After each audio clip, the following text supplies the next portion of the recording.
And I wanted to take a few minutes to show you how to how Microsoft Word can help you to create your MLA documents, or actually to create any of your documents. If you open up your Microsoft Word, you are going to continue using the page numbering that you had here, and if the last page is page 5, then obviously this is going to be page 6. I tell students, if you've got just 1 or 2 items in your works cited and you have about 3/4 of a page left, go ahead and put your works cited at the bottom of your last page. If not, go ahead and start a new page as need be. We'll go to references. Under references, you will see footnotes and endnotes. MLA has not really used those since about 1985, so you can use them occasionally to put an extra note in your paper, but they're no longer used as part of the documentation process. We're going to go over here to the middle where it says citations and bibliography. In that area, you will notice there's a drop-down menu. It offers you options of APA, Chicago style, Turabian, and such. It will actually, once you've created a document, you can change the format so that if you were doing the same paper for 2 different classes, you can just update it there. All right, I'm going to Oh, and let me show you one thing that you need to know. If you are setting this all up by yourself, you would go here to the home page and you select paragraph. Under paragraph, it has the option here for special. You click on special and go with hanging. What a hanging indent is, it means that you can see here, the first line goes to the 1-inch margin and the second and subsequent lines are indented.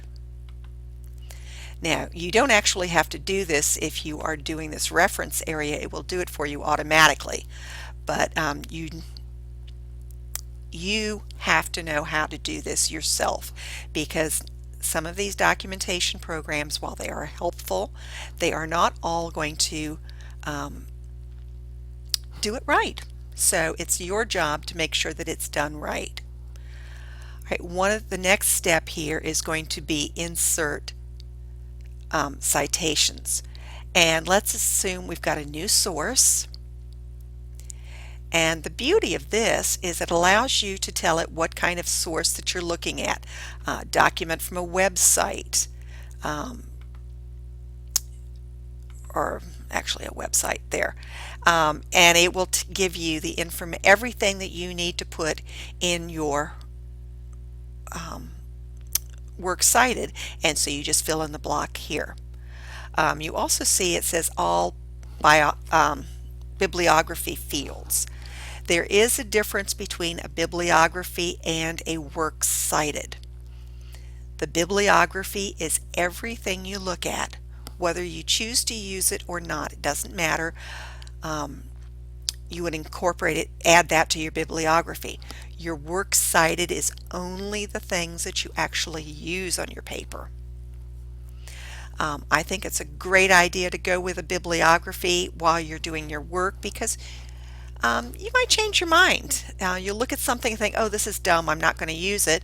And then when you get to actually writing your paper, you might find out that that piece of information would be very helpful. I actually had an instance many years ago where I called a librarian at ODU at 2 o'clock in the morning.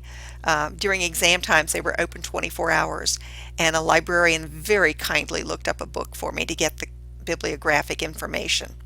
So if you just keep the information for everything, you will be set.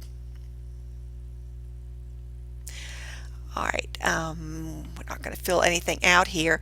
I'm going to pretend I've got a quote. All right, I've quoted something from the work. Now remember, in addition to documenting quotes, we also have to document paraphrases, meaning things that you put in your own words. All right, so I've got my quote, and I just go to insert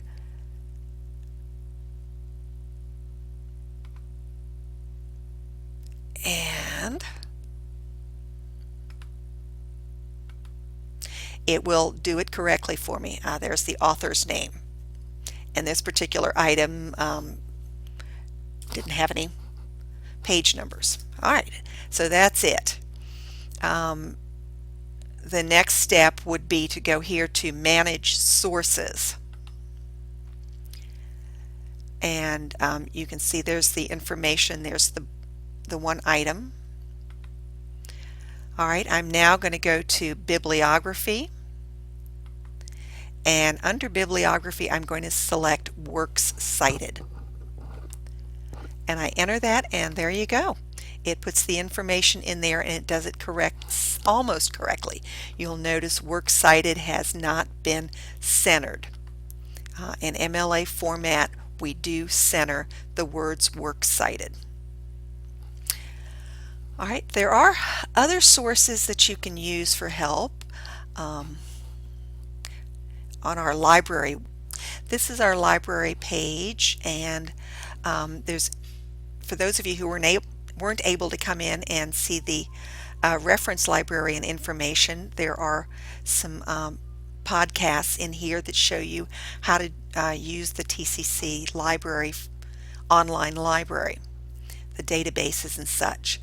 There's also some information here on citing your sources, and if you just go to citation sites, it offers you various sites that you can use to do your documentation.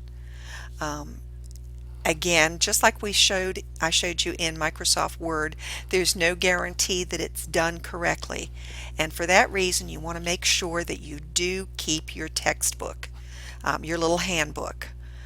You're going to be writing a lot of research papers in various formats. Psychology teachers are going to ask you to use APA. History teachers will ask you to use Chicago. So make sure you keep your book so that you know how to do all of those. And if all else fails, we have Ask a Librarian, and they will be more than happy to help you with any questions that you have on researching or on documentation. All right, good luck with your papers.